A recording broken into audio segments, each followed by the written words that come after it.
Dan pemirsa, kembali kami hadirkan narasumber kita yang tadi sudah sempat kita selesai begitu ya, kita sudahi, tapi ternyata ini bertepatan sekali dengan hasil sidang pra peradilan diputuskan begitu. Saya ke Pak Ugro dulu. Ini kalau kita mengibaratkannya ini sebagai pertandingan di pra peradilan, artinya pihak polisi kalah begitu ya, tidak dikabulkan permohonannya. Tadi kita sudah sempat singgung, kita harus mundur lagi, setback. Nah, setbacknya ini biar sesuai dengan prosedur, betul-betul dijalankan begitu baik, apa yang harus dilakukan pertama kali oleh Polda Jawa Barat yang betul gitu, Pak?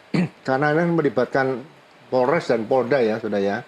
Jadi sejak awal saya bilang ya, untuk di penyidikan, tim dari pusat, dari Barreskrim harusnya turun dengan tim forensik ya lengkap untuk kembali ke TKP, melihat bagaimana sebenarnya terjadi. Karena ini menyangkut hak asasi manusia, menyangkut masalah bagaimana menyelamatkan nyawa manusia dan sebagainya, dengan tidak melupakan bahwa memang ada korban.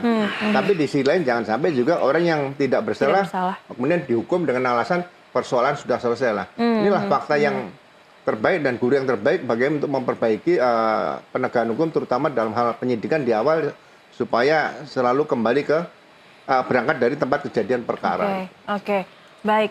Dan ini kita juga bisa sambil lihat suasana di Pengadilan Negeri Bandung begitu ya.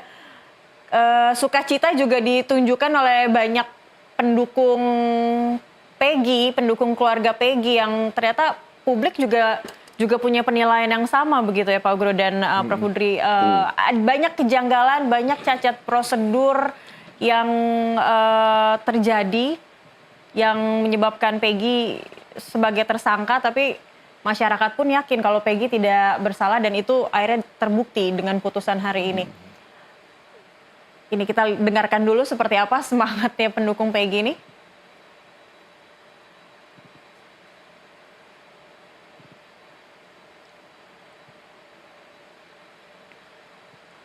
Baik, audio masih menjadi permasalahan kita di sana.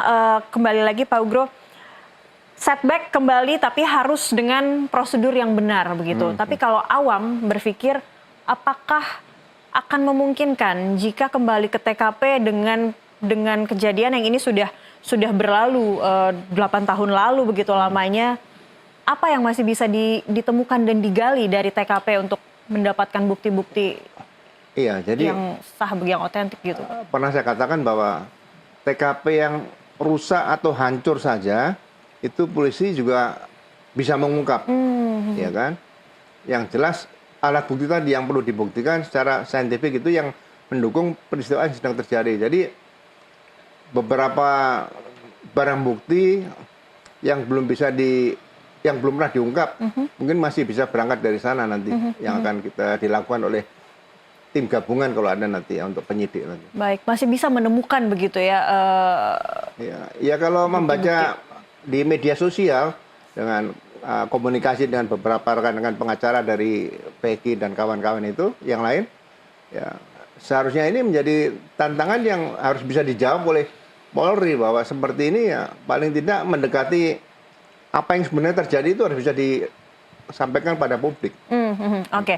Kalau kembali ke Peggy, ditetapkannya dia sebagai tersangka, ini artinya kembali error in persona ini terbukti begitu terjadi atau dilakukan oleh pihak polisian. Apakah ada sanksi terhadap personil Polri dengan kondisi seperti ini yang disangkakan kepada Peggy? Ya, karena pekerjaan Polri terutama penyidik ya itu kan profesi yang mulia. Jadi kode etik profesi harus ditegakkan di sini. Jadi jangan ragu-ragu bahwa kode etik dengan indikasi pelanggaran etika profesi yang menurut saya cukup berat harus diterapkan kepada para petugas yang menangani masalah perkara terbunuhnya Eki dan Vina pada tanggal 27 Agustus 2016 itu.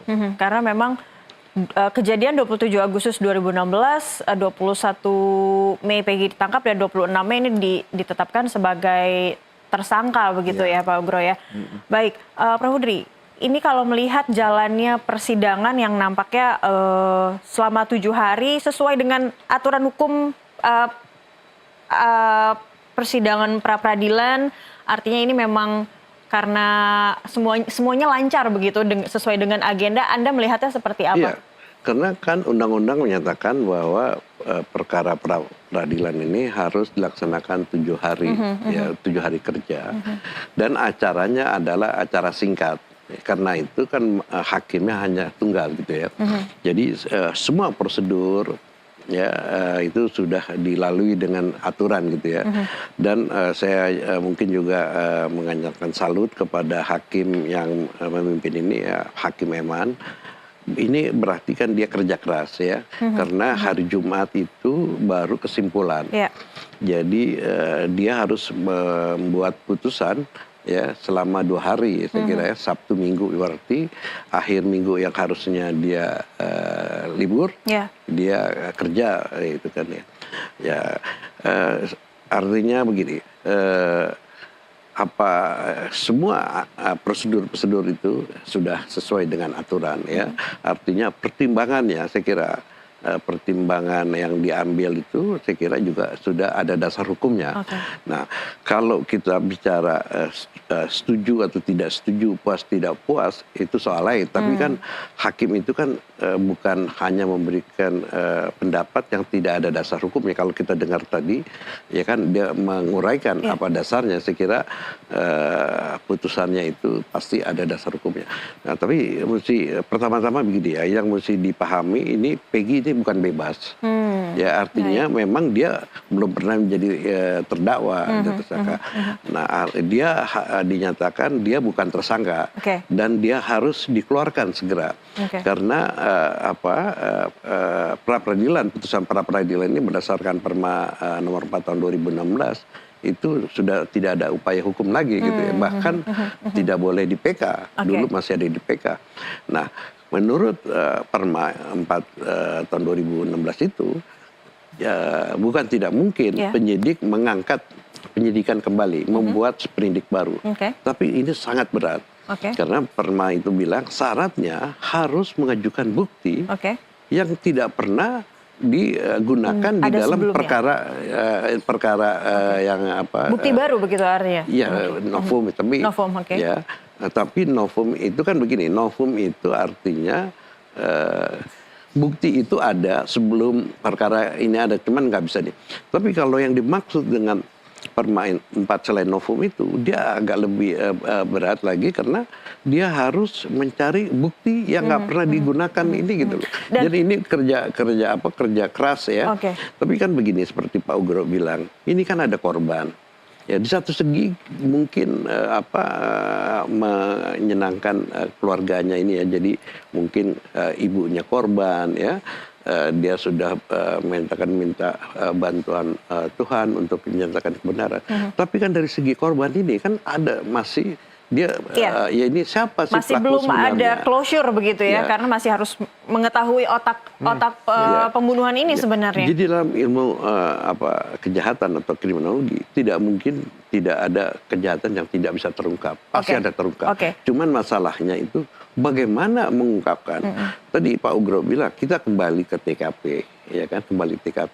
Tapi ini TKP kan sudah 8 tahun, tapi berdasarkan pengalaman Pak Ugro, saya kira kepolisian masih punya cara ya, ilmu ya untuk mencari bukti baru gitu ya.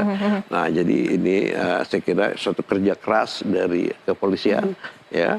Di satu segi dia sudah dinyatakan tidak putusannya itu tidak tepat ya, secara hukum makanya dibatalkan. Di segi lagi dia Polri ini harus kerja keras ya untuk menemukan siapa sih the real otak pelakunya, the real pelaku dari pembunuhan pelakunya siapa. Itu kan satu pekerjaan yang ini ya. Nah, kemudian tadi pertanyaan ke Pak Ugro, apakah sanksi? Pasti kena sanksi, pasti ya. Jadi saya kira gitu Pak Ugro ya. Kalau misalnya yang sudah gagal apalagi ini pasti ada. Cuman sanksinya apa kita nggak tahu ya.